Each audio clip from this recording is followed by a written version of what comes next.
মাঘত অনুষ্ঠিত কৰিবলৈ আমি ব্যৱস্থা কৰিছোঁ আৰু সেই মহান সমাৱেশ উপলক্ষে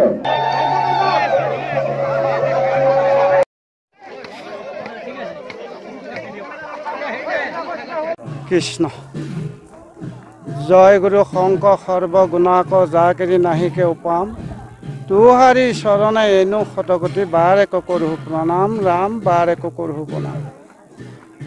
আজি আমাৰ একশৰণ নাম ধৰ্ম জনজাতি সমাজৰ 60 সংখ্যক বাৰ্ষিক অধিৱেশন আৰু পালনামভাগী অহা ইংৰাজী 3, 4 আৰু 5 ফেব্ৰুৱাৰী 2024 আৰু অসমীয়া 19, 20, 21 মাঘত এই প্ৰয়াত ভাতিবৰ দেউৰী এই সমন্বয় ক্ষেত্ৰত 3 দিনীয়া বৰ্ণাঢ্য কাৰ্যসূচীৰে আমি অনুষ্ঠিত কৰিবলৈ লৈছোঁ। কাৰ্যসূচী আমি লাই খুঁটা স্থাপন কৰিলোঁ। আমি আশা ৰাখিছোঁ আমাৰ এই সমাজখন আজি যি 60 বছৰত ভৰি দিছে ইয়াৰ দ্বাৰা বৌদ্ধিক বিকাশৰ লগতে আমাৰ সামাজিক আৰ্থিক ৰাজনৈতিক আৰু শৈক্ষিক সমগ্ৰভাৱে আমাৰ যি জনজাতি ভাই বন্ধুসকল আছে ই সমস্তকে কি কৰিব উন্নীত কৰিব আৰু লগতে আমাৰ যি চিন্তা আধ্যাত্মিক উৎকৰ্ষতা সাধনৰ লগত আমাৰ পাৰিবাৰিক যি আমাৰ জীৱন নিৰ্বাহ ই নিৰ্ভৰ কৰিছে। আধ্যাত্মিকভাৱে যদি আমি উন্নতি শিখৰত যদি আৰোহণ কৰিব নোৱাৰোঁ আমি কেতিয়াও সমাজত শান্তি প্ৰতিষ্ঠা কৰিব নোৱাৰিম। সেই মহান উদ্দেশ্য আগত ৰাখি মহাপুৰুষ শ্ৰীমন্ত শংকৰদেৱৰ মতাদৰ্শেৰে এই সমাজখন আজি 60 বছৰত আমাক কি দিছে ভৰি দিছে আৰু ইয়াৰ আগতে এই সমাজখন আমাৰ শংকৰ সংঘৰ লগত আমাৰ একেই আছিল।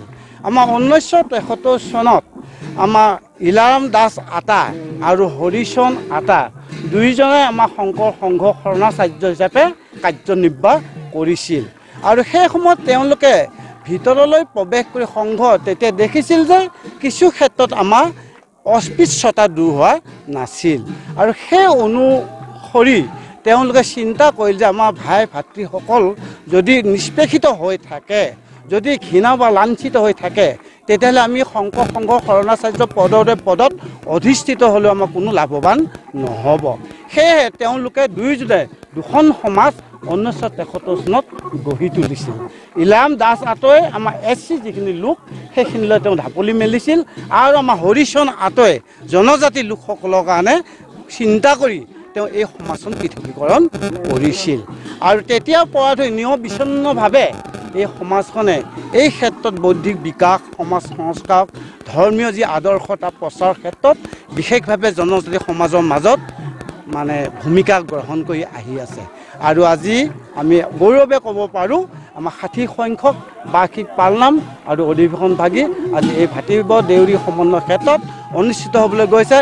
আশা ৰাখিছোঁ ভগৱন্ত প্ৰভুৱে নিশ্চিতভাৱে আমাক কৃপা কৰিব আৰু সেয়ে আমি এই অঞ্চলৰ সমূহ ভাই ককাই সকলোৱে আমি সম্পূৰ্ণভাৱে সহযোগিতা পাইছোঁ আৰু আশা ৰাখিছোঁ আমাৰ আজিৰ পৰা ধৰি নিয়বিচ্ছিন্নভাৱে আমাৰ যিখিনি কৰ্ম যিহেতু লাই খুঁটা স্থাপন হ'ল ইয়াৰ পিছৰ পৰা আমি পূৰ্ণদমত কৰি যাবলৈ প্ৰয়াস কৰিম আৰু ভগৱানে আমাক নিশ্চয় কৃপা কৰিব। সেই আশা বুকুত বান্ধি আমি আজি এই লাই খুঁটা স্থাপন কৰিলোঁ। কৃষ্ণ কৃষ্ণ ওম নমো ভগৱতে বাসুদেৱায়। কৃষ্ণ ইতিমধ্যে আপোনালোকে যিটো প্ৰশ্ন কৰিছে আমাৰ গুৰুজনাৰ আদৰ্শৰে এখন নামৰ জনজাতি যি সমাজ সেই সমাজৰ লক্ষ্য উদ্দেশ্য হৈছে বিশ্ব মানৱৰ কল্যাণৰ বাবে আৰু শান্তিৰ বাবে। আজি দেশত বা আজি সমাজত আমাৰ যিটো চলি আছে আধ্যাত্মিকতা আৰু ধৰ্মৰ বাহিৰে বাকী সকলো দিশতে আজি দেখিছোঁ হিংসা লুণ্ঠন ধৰ্ষণ সমস্ত হৈ আছে। গতিকে আমি ভাবিছোঁ কি হৰিনামৰে সকলোকে আমি যাতে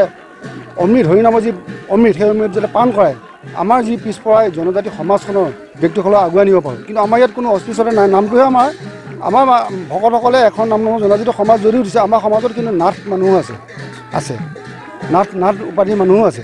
গতিকে আমি এইটোৱে ক'ব খোজোঁ আমাৰ সমাজলৈ সকলোকে আমি নামটোহে দি লৈছোঁ কিন্তু আমাৰ সমাজলৈ সকলোৱে ইয়াত হেৰি আছে দুৱাৰ প্ৰৱেশ খোলা আছে, সকলোৱে দুৱাৰ খুলিছে। সকলো জাতি জনগোষ্ঠী যিসকলে গুৰুজনাৰ আদৰ্শত যিসকলে বিশ্বাস কৰে, গুৰুজনাৰ আদৰ্শ আমি সমাজখনক আগুৱাই নিব খুজিছোঁ আৰু সেইটোৱে আজি সমাজত বিশেষ প্ৰয়োজন হৈছে।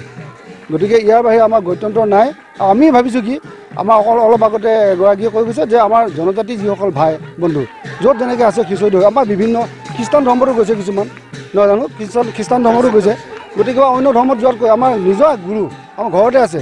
প্ৰেম বুলি জগতে ঘূৰিলোঁ, সিহঁতে আছিল প্ৰেম নহয় জানো। গতিকে আমাৰ ঘৰতে আছে গুৰুজনা, যিজন গুৰুজনাক আজি জগতে চিনি পাইছে, কিন্তু আমি বহুত অসমীয়া হয়তো চিনি পোৱা নাই। গতিকে আমি সেইকাৰণে আমাৰ গ্ৰামাঞ্চলত সোমাই আমি আমাৰ জনজাতি ভাই বন্ধুসকলক আমি হৰিনামৰে মুখৰিত কৰি ভকতিৰ যি সোৱাদ বা কৃষ্ণৰ যি নাম এক দেৱ এক সেৱ এক বিনা নায়ক, এয়া মূল আমি যিটো মূল পন্থাই আগবাঢ়ি সমাজখনক আগুৱাই নিব খুজিছোঁ।